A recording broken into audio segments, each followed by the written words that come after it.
Pineapple గుజ్జు ముందుగా తయారు చేయడానికి కావాల్సిన పదార్థాలు ఏంటో చూసేద్దాం. పైనాపిల్ గుజ్జు తయారు చేసుకోవడానికి కావాల్సిన పదార్థాలు: నూనె 2 టేబుల్ స్పూన్లు, ఆవాలు 1/2 టేబుల్ స్పూన్, కారం 1 టేబుల్ స్పూన్, పైనాపిల్ ముక్కలు 1 కప్పు, ఉప్పు తగినంత, chaat masala 1/2 tablespoon. Pineapple గుజ్జు తయారు చేసుకునే విధానం: ముందుగా స్టవ్ వెలిగించి బాండీలో నూనె వేసి వేడైన తర్వాత అందులో ఆవాలు, కారం, పైనాపిల్ ముక్కలు, సరిపడా ఉప్పు, కాస్త చాట్ మసాలా వేసి బాగా కలుపుకొని అందులో కొద్దిగా నీళ్లు పోసి బాగా మరిగించుకోవాలి. ఈ మిశ్రమం దగ్గర పడిన తర్వాత ఒకసారి కలుపుకొని ఒక సర్వింగ్ బౌల్లోకి తీసుకుని సర్వ్ చేసుకుంటే పైనాపిల్ గుజ్జు రెడీ.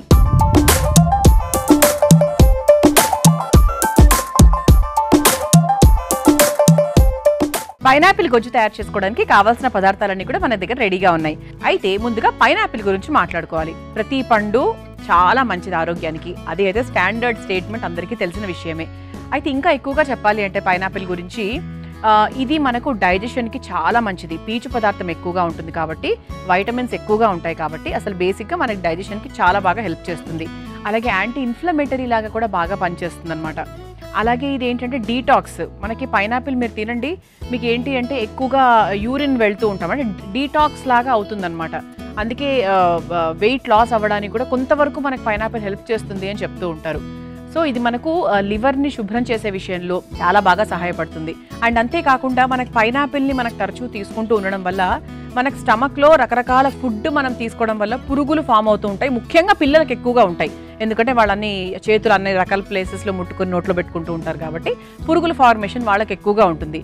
అలాగే మనకు స్టమక్లో పురుగులు తగ్గించే విషయంలో కూడా పైనాపిల్ చాలా హెల్ప్ చేస్తుంది. అలాగే ఇది మన కంటి చూపుకి కూడా చాలా హెల్ప్ చేస్తుంది తెలుసా పైనాపిల్. అంటే మనకు కంటి చూపును మెరుగుపరచడానికి, కంటి కండరాలను బలపరచడానికి సూపర్గా హెల్ప్ చేస్తూ ఉంటుంది. అలాగే ఫేస్కి కూడా మంచిది. ఇందులో కూడా వైటమిన్ సి ఉంటుంది కాబట్టి వైటమిన్ సి ఉన్న ఏదైనా సరే ఫేస్కి కూడా చాలా బాగా హెల్ప్ చేస్తుంది. కొందరికి రక్తం గడ్డగట్టుకుపోయే తత్వం ఎక్కువగా ఉంటుంది వాళ్ళ శరీరాల్లో. మరి ఆ తత్వాన్ని తగ్గించాలి అంటే కూడా పైనాపిల్ బాగా హెల్ప్ చేస్తుంది. మరి ఇన్ని రకాల ఉపయోగాలు ఉన్నాయి కాబట్టి మరి మొదలు పెట్టేద్దామా? యాక్చువల్గా పైనాపిల్ పిల్లలందరికీ కూడా చాలా ఇష్టం అండి కదా. పైనాపిల్ అలా తింటూ ఉంటే ఆహా, ఏ పండైనా అండి నిజంగా ఫ్రూట్స్ అనేవి ఎంత మంచి మెడిసినల్ వాల్యూస్ ఉంటాయో రుచిపరంగా కూడా అంత బాగుంటాయి.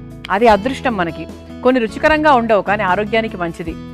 అలా ఏంటి అంటే మనకి పళ్ళు విషయంలో చూసుకుంటే పళ్ళన్నీ కూడా చాలా రుచికరమైనవి, ఆరోగ్యానికి కూడా చాలా మంచి మేలు చేసేవి. మరి అలా ఈ పైనాపిల్ గుజ్జు ఏంటంటే అండి, ఇది కొంచెం ఒక చిన్న లిక్విడ్ లాగా వస్తుంది కొద్దిగా. అది మనకు రైస్కి కూడా బాగుంటుంది, మీరు తిన్న దంపుడు బియ్యం దేనికైనా బాగుంటుంది, రోటీ తర్వాత చపాతీ దేంట్లోకైనా కూడా బాగుంటుంది. మీరు రోజు ఎప్పుడైనా ఇంట్లో తయారు చేసుకోవడానికి చాలా బాగుంటుంది, కొత్తగా ఉంటుంది అనమాట. సో ఈసారి మీ ఇంటికి ఎవరైనా గెస్ట్లు వచ్చినప్పుడు మీరు రోటీస్ గనక తయారు చేస్తే గనక ఒక ఐటమ్గా పూర్తిగా దాని మీద డిపెండ్ కాకుండా ఒక కర్రీ చేసినప్పుడు ఇంకో కర్రీగా ఇది తయారు చేసి చూపించండి, చాలా ఇష్టపడతారు, తీపి ఇష్టపడే వాళ్ళు. మరి మొదలు పెట్టేద్దాం. ముందుగా స్టవ్ వెలిగించేసుకుందాం. సో సాధారణంగా ఏంటి అంటే మనకు కామెర్లు జాండిస్ వచ్చే వాళ్ళకు కూడా పైనాపిల్ జ్యూస్ లాగా తయారు చేసిస్తూ ఉంటారు, ఒక సూప్ లాగా లేకపోతే బేసిక్గా పైనాపిల్ చాలా బాగా హెల్ప్ చేస్తుంది అనమాట. అంటే జాండిస్ లెవెల్స్ని తగ్గించే విషయంలో, వాళ్ళకి మంచి ఎనర్జీని ఇచ్చే విషయంలో కూడా చాలా బాగా హెల్ప్ చేస్తుంది. ఈ బాండి పెట్టేసుకున్నాం కాబట్టి కాస్త నూనె వేసేసుకుందాం.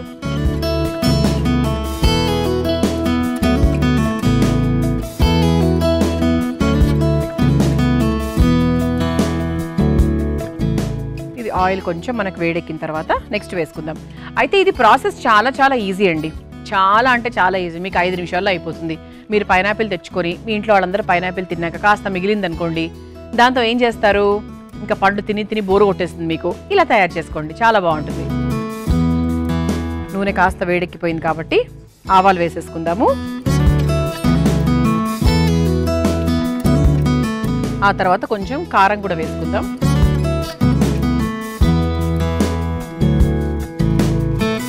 అంటే ఇందులో మీరు కొంచెం జీలకర్ర అలాంటివి కూడా వేసుకోవచ్చు. నేను ఎక్కువ కారం కూడా వేయట్లేదండి ప్రస్తుతానికి. మీకు ఆ స్వీట్ టేస్ట్ బాగా తగ్గాలి అంటే మీరు కొంచెం ఎక్కువ కారం వేసుకోవచ్చు. ఆ తర్వాత ఇమ్మీడియట్గా నేను పైనాపిల్ వేసేస్తున్నా. ఒకసారి బాగా కలుపుకోవాలి. ఎలా కలుపుకోవాలంటే మెత్తగా అయిపోవాలి. అండ్ ఈ ఫ్రైయింగ్ ప్రాసెస్ ఎలా అవ్వాలి అంటే ఇది గుజ్జులాగా అయిపోవాలన్నమాట. ఫాస్ట్గా మనకి ఉడికిపోతుంది కూడా, పెద్ద టైం కూడా పట్టదు. కాకపోతే బాగా దగ్గర పడాలి, దాంట్లోంచి నీరంతా బయటకు వచ్చి బాగా దగ్గర పడాలన్నమాట. దీంట్లో కాస్త ఉప్పు కూడా వేసుకుందాం. మరి కారాలు ఉప్పులు నేను ఎక్కువగా వేయట్లేదు దీంట్లో ఈ వంటకు మనకి, ఎందుకంటే ఒరిజినల్ టేస్ట్ని కొంచెం అలా ఎక్కువ మిస్ చేయకుండా ఉంచుతున్నాం. మీరు మామూలుగా చూడండి పైనాపిల్ ముక్కలు కట్ చేసి పైన కాస్త మిరియాల పొడి కొంచెం కారం ఉప్పు వేసేస్తూ ఉంటారు. ఇంత బాగుంటుంది కదా, చాలా నల్ల ఉప్పు వేసేస్తూ ఉంటారు యాక్చువల్గా, చాలా బాగుంటుంది. అలాగే ఉంటుంది ఇది కూడా. కాకపోతే ఏంటి అంటే ఇది మనం కాస్త ఉడికించుకొని చక్కగా కాస్త గుజ్జుగా అయిన తర్వాత కాస్త నీళ్లు పోసుకొని ఒక గ్రేవీ కర్రీ లాగా మనం తయారు చేస్తున్నాం అంతే. ఇది ఒకసారి బాగా కలిపేసుకోవాలి. ఇది కొంచెం బాగా దగ్గర పడాలండి. ఇందులో కాస్త చాట్ మసాలా కూడా వేసుకుందాము. కాస్త ఇది ఆల్రెడీ కొంచెం పులుపులుగా తీయగా ఉంటుంది అనుకోండి, దాంతో పాటు ఇంకొంచెం టేస్ట్ యాడ్ ఆన్ చేయడానికి చాట్ మసాలా వేసేసుకున్నాం కాబట్టి కొంచెం నీళ్లు పోసుకుందాం దీంట్లో.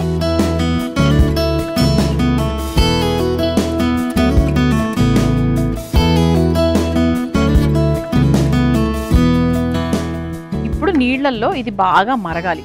బాగా మరిగి కొంచెం మనకి మెత్తబడితే ఇది మనకి ఈ వాటర్ అంతా కూడా బాగా ఎవాపరేట్ అయిపోయి కొంచెం దగ్గర పడిన తర్వాత మనం ఇంకా ఫైనల్గా ఏమైనా చిన్నవి ఏమైనా యాడ్ ఆన్ చేసుకోవాలంటే చేసుకోవచ్చు, లేకపోతే ఏం అవసరం లేదు.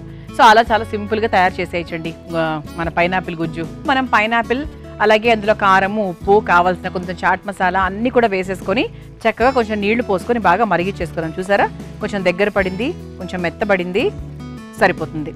ఇక మనం స్టవ్ కూడా ఆఫ్ చేసుకోవచ్చు. దీన్ని మనకి ఇంకా దగ్గరగా కావాలంటే ఇట్లా పేస్ట్ లాగా ముద్దలాగా కావాలంటే కూడా చేసుకోవచ్చు. కాకపోతే ఇలా ఉంటే ఏంటి అంటే మన చపాతీలకు అది తినడానికి బాగుంటుంది. అది ఇక స్టవ్ ఆఫ్ చేసేసుకోవచ్చండి.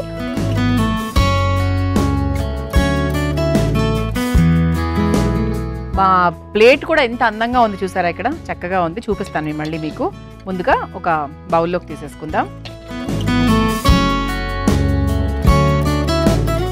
ఆహా, స్మెల్ అయితే ఎంత బాగా వస్తుందో.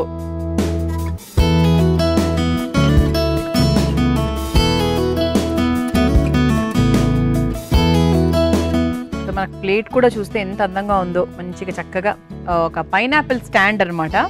సో దాంట్లో అన్ని పైనాపిల్ ముక్కలే ఉన్నాయి. ఇలా చక్కగా టేస్టీగా కారంగా తీయగా మన పైనాపిల్ గుజ్జు రెడీ అయిపోయింది.